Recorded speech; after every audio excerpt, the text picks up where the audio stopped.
And so you went straight into plants and growing systems, and I think a lot of people think that that's what permaculture is. Well, okay, so yes, it's how you design those systems. The permaculture bit, in a way, is the application of systems thinking to real world problems. So our systems thinking is inspired greatly from nature. Nature is the great system. You know, this is a natural system. I am nature. You know, it works brilliantly.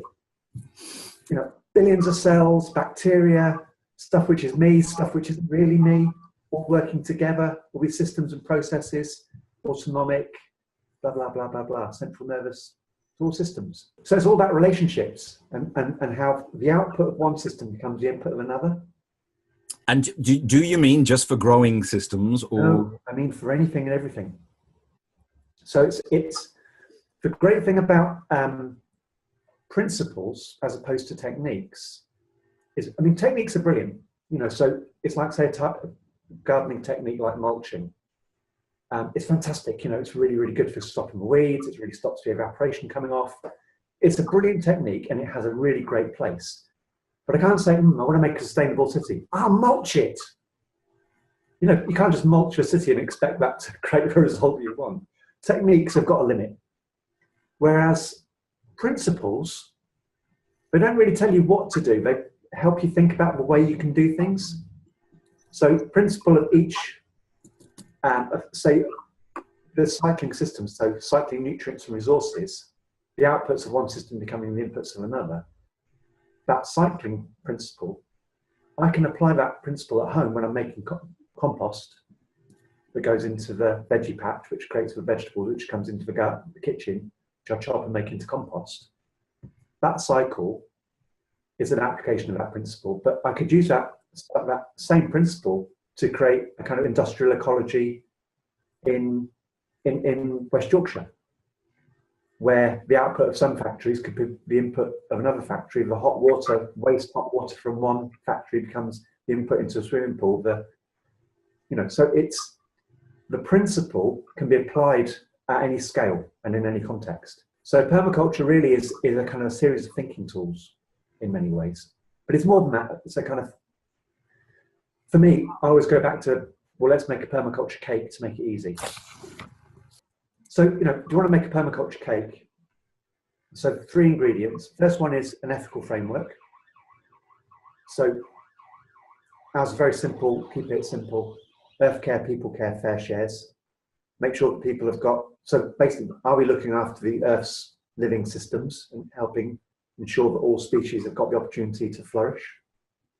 Not just species, but ecosystems, which are something in their own right too. That sort of assembly of species.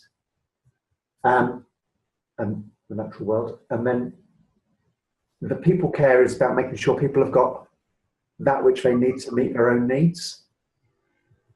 So it's not about meeting everyone's needs as such, it's about making sure everyone's got what they need to meet their own needs. So it's about really supporting self-reliance, self-determination, land. You know, one of the most important campaigns in the UK at the moment is around land justice, because we live in a country which has got very, very unequal land. As far as I can see, we're always going to have poverty in this country until we actually change the land equation, because it's a fundamental resource. Yeah.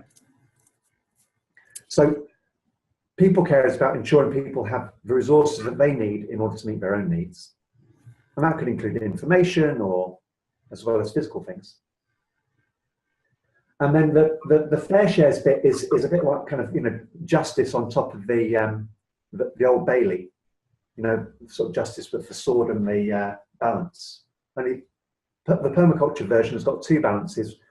One balance is between people and people. So what's the fair share between the rich and the poor, between rich countries and poor countries, between how do we get social justice, how do we get a fairer share of resources in society, and how do we, and the other balance is about how do we make sure there's a fair share between humans and all the other species. I mean, at the moment, human beings are dominating the biosphere. We're basically saying, no, we're going to have as much of a biosphere as we want. And whatever's left over, if there is anything left over, that can be for nature. And actually, the permaculture approach is to say, well, no, how can we meet our needs on the smallest possible amount of land so that as much as possible can go back to being truly wild?